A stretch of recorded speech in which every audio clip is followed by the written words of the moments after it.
The Nature of Reality in Theosophy.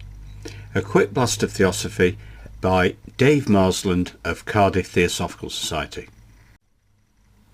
In Theosophy, reality is viewed as a multi-layered construct, where the physical realm is merely the outermost layer of a more profound spiritual existence.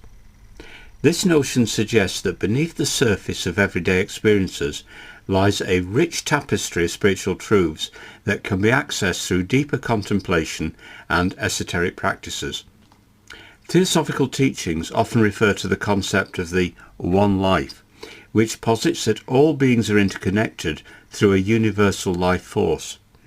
This idea echoes the ancient wisdom found in various spiritual traditions, which emphasize the unity of all existence.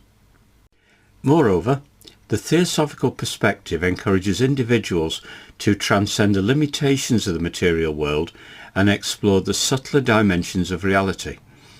This exploration is not merely an intellectual exercise, but a transformative journey that involves the cultivation of higher states of consciousness.